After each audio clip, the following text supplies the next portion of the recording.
চিন্তাশীল লোক, আকলওয়ালা লোক কারা? যারা দাঁড়িয়ে বসে শুয়ে আল্লাহ রাব্বুল আলামিনের জিকির করে, আল্লাহ রাব্বুল আলামিনের সৃষ্টি চিন্তা করে। আল্লাহ রাব্বুল আলামিন কেন আমাদেরকে দিয়েছেন? দুনিয়া থেকে শুধু টাকা পয়সা উপার্জনের জন্য দিয়েছেন কিনা? দুনিয়াতে শুধু ভোগবিলাসের জন্য দিয়েছেন কিনা? নাকি দুনিয়াতে হালাল ভাবে চলে আল্লাহ রাব্বুল আলামিনের সন্তুষ্ট অর্জনের জন্য দুনিয়া আমাদেরকে দিয়েছেন? এই জীবন আমি কি লিড করতেছি? আমি যে এখানে আমার অস্তিত্ব আছে, আমার বয়স যদি 33 হয়, তার পূর্বে আমার অস্তিত্ব ছিল না, আর হয়তো 30-40 বছর পরে আমার অস্তিত্ব নাও থাকতে পারে। এমন হইতে পারে কালকে আমি হিস্টরি হয়ে যাব, কালকে নামাজের পরে আপনি আমাদেরকে জানাজা করে দিয়ে আসবেন। কিন্তু আমি যে এখন লক্ষ লক্ষ টাকার পিছনে অন্যায় ভাবে ছুটতেছি, তার মূল অর্থ কি? তারা শুয়ে শুয়ে বসে বসে এই চিন্তাগুলো করে এবং সুবহানাল্লাহ সুবহানাল্লাহ জিকির করে। তারাই হলো আল্লাহ রাব্বুল আলামিনের মাধ্যমে তারাই হলো জ্ঞানী। তাদের অনেক টাকা আছে, ইন্টেলেকচুয়াল, অনেক বড় ডক্টরেট করে আসছে, তাদেরকে আল্লাহ রাব্বুল আলামিন জ্ঞানী বলতেছেন। হ্যাঁ, তারাও জ্ঞানী হবে যদি এই সিফাতগুলো থাকে, তার এডুকেশন থাকে, আরো অনেক উপরে নিয়ে যায়। শুধু জিকির নিয়ে থাকলেও হবে না, কিছু শুধু পলিটিক্স নিয়ে থাকলেও হবে না, জিকিরও থাকতে হবে, পলিটিক্সও থাকতে হবে। তাহলে যে আপনি সামনে যে মুভ করতে পারবেন। যদি একদিকে চলে যায় তাহলে আপনার ডিএনএর মধ্যে প্রবলেম হয়ে যাবে, আপনি কোনো ভালো ধরনের ক্রিয়েটিভিটি দেখাতে পারবেন না, আপনার থেকে সুফল কোনো কিছু আসবে না, আপনার দেশে আসবে একটা হ্যান্ডিক্যাপ কোনো কিছু আসতে পারে। কিন্তু আপনার মধ্যে যদি দুইটাই থাকে, জিকিরও থাকে, সিয়ামও থাকে, ইলমও থাকে, তাহলে আপনি সামনের দিকে বাড়তে পারবেন। তাহলে সকলকে আমাদের জিকির করতে হবে, কি করতে হবে না? বলেন সবাই ইনশাআল্লাহ। তোমাদের জ্ঞান দিতে হবে কি হবে না? সিয়াসত আমাদের করতে হবে কি হবে না? রাজনীতি আমাদেরকে করতে হবে এবং আল্লাহর জমিনে আল্লাহর হুকুম বাস্তবায়ন করতে হলে নিজের জীবন দিতে হলে সেটাও দিতে হবে।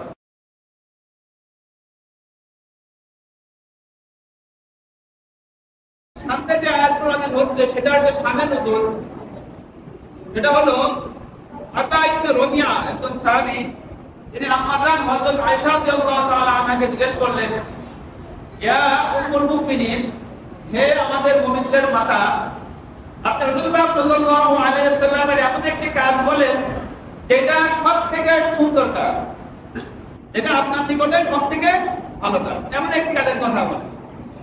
তখন আম্মা জান হযরত আয়েশা রাদিয়াল্লাহু তাআলা আনহা বললেন, রাসূলের তো যতগুলো কাজ আছে প্রত্যেকটাই তো ভালো কাজ, ওদের তো কোনো কাজই খারাপ না, কিন্তু এর মধ্যে থেকে আমি কিন্তু একটা কাজ করব যেটা আমার কাছে সবথেকে ভালো লেগেছে।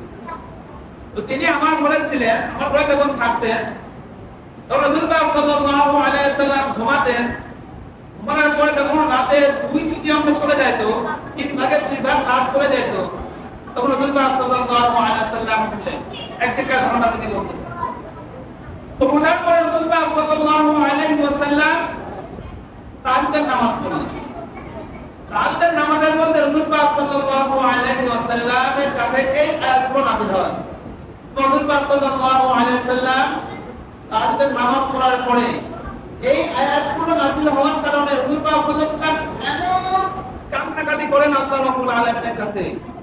কাঁদতে কাঁদতে কাঁদতে কাঁদতে নামাজ শেষ করার পরে রাসূলুল্লাহ সাল্লাল্লাহু আলাইহি ওয়াসাল্লাম শুয়ে কাঁদতে কাঁদতে তার যে বিছানার পাশে যে জমিন ছিল, মাটি ছিল, সেটাও ভিজে যায়। তো এইভাবে কাঁদতে কাঁদতে যখন ফজর হয়ে যায়, হযরত বিলাল রাদিয়াল্লাহু তাআলা আনহু যখন মুয়াজ্জিন আযান দেয়, রাসূলুল্লাহ সাল্লাল্লাহু আলাইহি ওয়াসাল্লাম মসজিদে আসেন। হযরত বিলাল রাদিয়াল্লাহু তাআলা আনহু রাসূলুল্লাহ সাল্লাল্লাহু আলাইহি ওয়াসাল্লামের চেহারার মধ্যে এই কাদার যে আসল প্রতিক্রিয়া এটা বুঝতে পারেন এবং জিজ্ঞেস করেন, ইয়া রাসূলুল্লাহ, আল্লাহ রাব্বুল আলামিন তো আপনার আগের এবং পিছনের সমস্ত গুনাহ মাফ করে দিয়েছেন, তারপরেও আপনি কেন এত কান্নাকাটি করতেছেন? তখন রাসূলুল্লাহ সাল্লাল্লাহু আলাইহি ওয়াসাল্লাম বলেন, ইয়া বিলাল, আমি কি আল্লাহ রাব্বুল আলামিনের শুকরগুজার বান্দা হব না? আমি কি আল্লাহ রাব্বুল আলামিনের শুকরগুজার বান্দা হব না? রাদিয়াল্লাহু তাআলা আমাকে জিজ্ঞেস করলেন, কারণ কি? রাসূলুল্লাহ সাল্লাল্লাহু আলাইহি ওয়াসাল্লাম বললেন, আজকে আমার উপরে এই 11টি যে আয়াত নাযিল হয়েছে, এর মধ্যে যে সুসংবাদ আল্লাহ রাব্বুল আলামিন আমাকে দিয়েছেন, এই সুসংবাদের শুকরিয়াটা আমি আল্লাহ রাব্বুল আলামিনের কাছে খুশির জন্য কান্নাকাটি করি, দুঃখের কোনো কান্না নয়। এবং রাসূলুল্লাহ সাল্লাল্লাহু আলাইহি ওয়াসাল্লাম আরো বলেছেন, এই যে সামনে যে আয়াত আসছে, যে ধ্বংস ওই ব্যক্তি, লানত ওই ব্যক্তির জন্য যে আয়াতগুলো পড়বে কিন্তু এর মধ্যে চিন্তা করবে না। কথা কি বোঝা যাচ্ছে? যে আয়াতগুলো পড়বে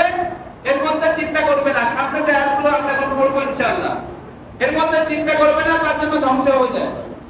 এখন এবং রাসূলুল্লাহ সাল্লাল্লাহু আলাইহি ওয়াসাল্লাম যখন তাহাজ্জুদের সময় উঠতেন, খেয়াল রাখবেন সূরা বাকারার মধ্যে শেষের যে রুকুনা রয়েছে এর মধ্যে তিন আয়াত রয়েছে, লিল্লাহি মা ফিস সামাওয়াত থেকে ফানসুরুনা আল কওমিল কাফিরিন। এই দোয়াটা পড়তে হয় ঘুমাতে যাওয়ার সময়। ঘুমাইতে যাওয়ার সময় যদি সূরা বাকারার তিন আয়াত পড়ে তাহলে আল্লাহ রাব্বুল আলামিন তাকে কি দান করবেন? নফল নামাজের সওয়াব দান করবেন। এবং রাসূলুল্লাহ সাল্লাল্লাহু আলাইহি ওয়াসাল্লাম প্রতিদিন তাহাজ্জুদের সময় উঠে এই দোয়াটা আসমান থেকে পড়তেন। এই আয়াতগুলো দোয়াটার আয়াতগুলো রাসূলুল্লাহ সাল্লাল্লাহু আলাইহি ওয়াসাল্লাম পড়তেন এবং তাহাজ্জুদের নামাজের মধ্যে রাসূলুল্লাহ সাল্লাল্লাহু আলাইহি ওয়াসাল্লাম এই আয়াতগুলো পড়তেন। তাহলে আয়াতগুলো পড়তে আপনারা বুঝতে পারলেন। এখন আমরা আয়াতগুলো দেখেন কি বলেছে আল্লাহ রাব্বুল আলামিন। তোমরা আমরা বুঝেছি যে আল্লাহ রাব্বুল আলামিন আসমান এবং জমিনের সৃষ্টির মধ্যে রাত্র এবং দিনের যে পরিবর্তন এর মধ্যে নিদর্শন রেখেছেন তাদের জন্য, যারা জ্ঞানী তাদের জন্য আল্লাহ রাব্বুল আলামিন নিদর্শন রেখেছেন। এটা গেছে। এরপরে দেখেন ব্যাকগ্রাউন্ড খেয়াল করবেন, প্রত্যেকটা জায়গা খেয়াল করবেন, কোরআনের জিক বলা যাবে। ব্যাকগ্রাউন্ডে আমরা এখানে কি পড়ে আসছি সূরা আল ইমরানের মধ্যে আল্লাহ রাব্বুল আলামিন সূরা আল ইমরানের প্রথম দিকে হযরত ঈসা আলাইহিস সালাম এবং নাসারা বা খ্রিস্টানদের ব্যাপারে আলোচনা করেছেন এবং আল্লাহ রাব্বুল আলামিন সূরা আল ইমরানের মাঝখানে থেকে নিয়ে এই পর্যন্ত গজওয়ায়ে উহুদের ব্যাপারে আলোচনা করেছেন। আমরা অনেকদিন ধরে কিন্তু গজওয়ায়ে উহুদের ব্যাপারে আমরা আলোচনা শুনেছি। সেই ব্যাপারে আল্লাহ রাব্বুল আলামিন আলোচনা করতে করতে এসে এখন আল্লাহ রাব্বুল আলামিন বলতেছেন যে যারা চিন্তা ভাবনা করে তাদের সিম্পলটা কি, কোন সিম্পটম থেকে বোঝা যাবে যে এসব লোক চিন্তাশীল লোক, এটা হলো আকলওয়ালা লোক, এসব লোক যেকোনো কথা মানে না, এসব লোক কোনো কিছু মানতে হইলে অবশ্যই তার উপরে চিন্তা ফিকির রিসার্চ তাদবির তাফাক্কুর করার পরে মানে। সেই সমস্ত লোকের খুঁজুদিয়াত কি, নিদর্শন কি, সেগুলো আল্লাহ বলবেন।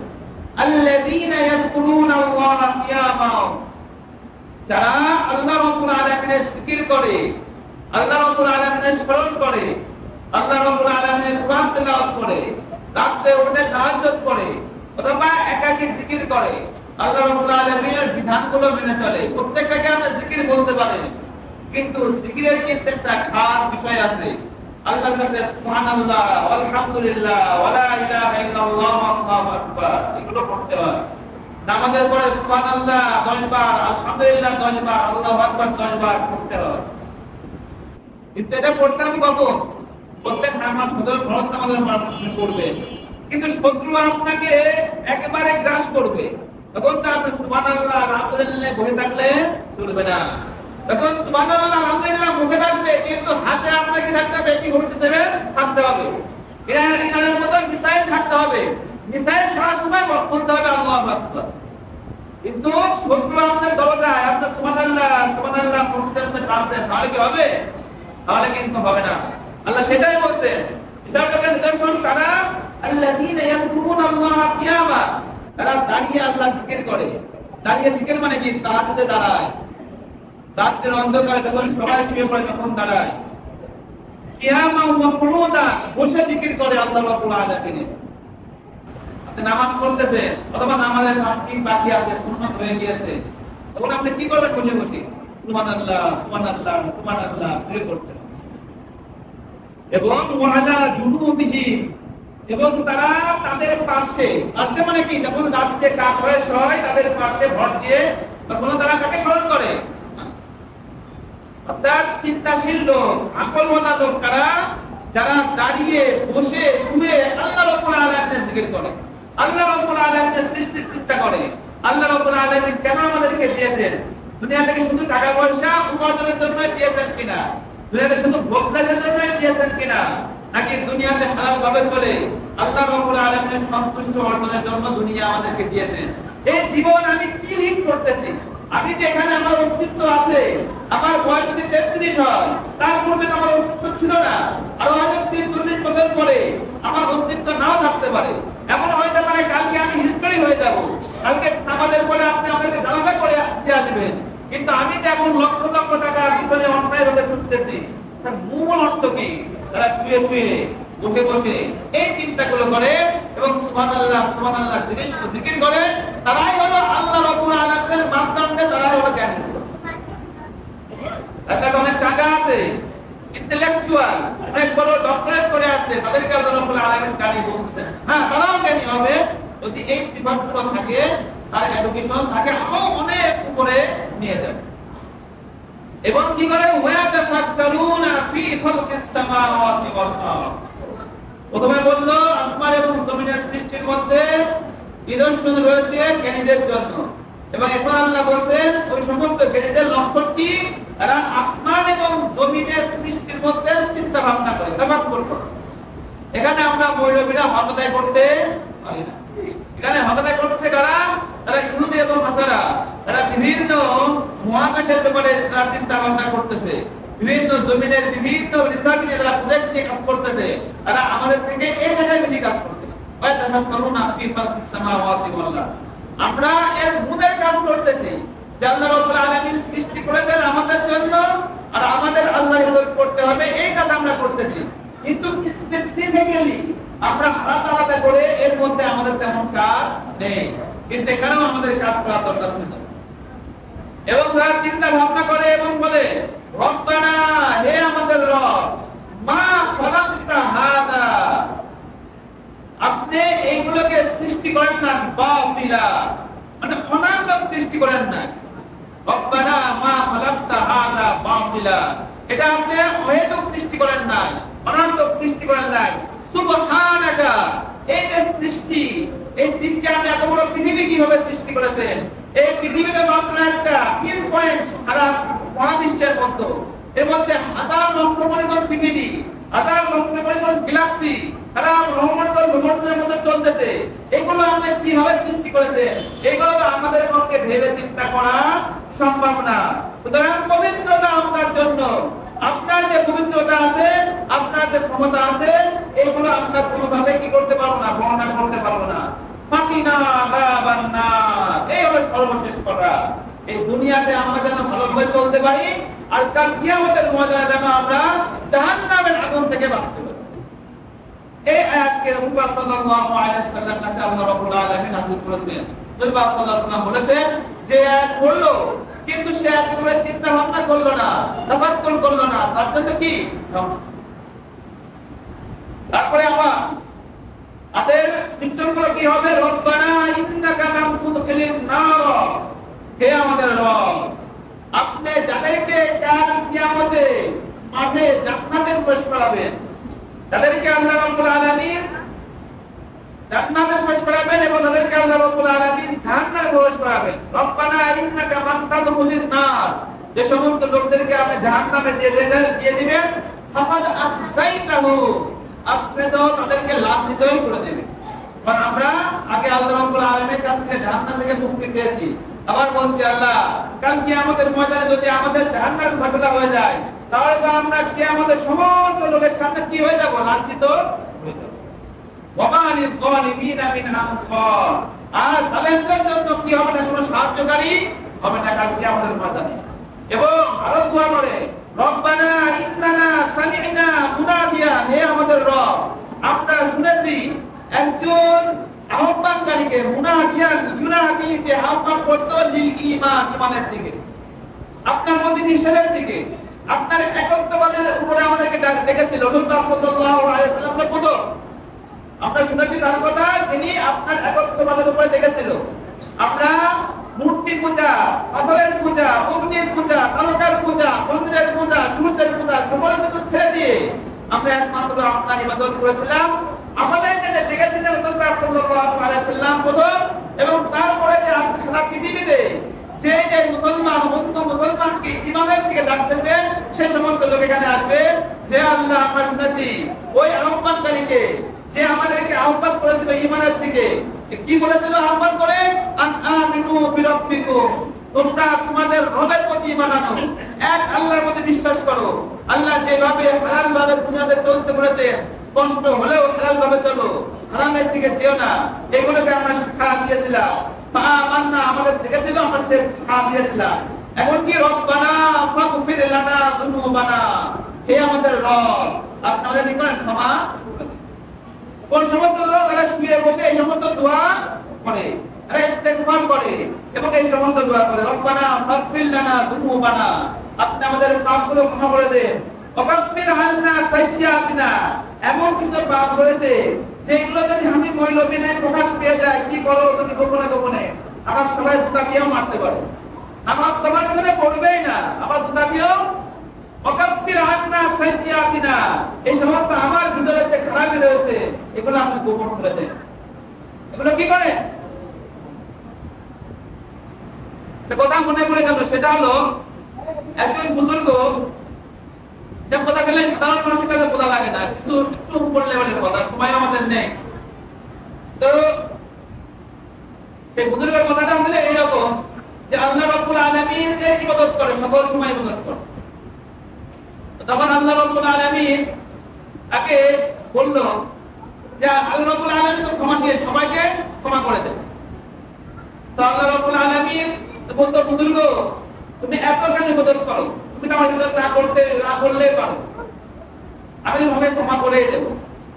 আল্লাহ বললেন, বুজুর্গ বললেন, আল্লাহ যে আমার এটা আশা যে আমি সকল সময় আপনার দাসত্বের মধ্যে থাকবো, সকল সময় আপনার দাসত্বের মধ্যে থাকবো।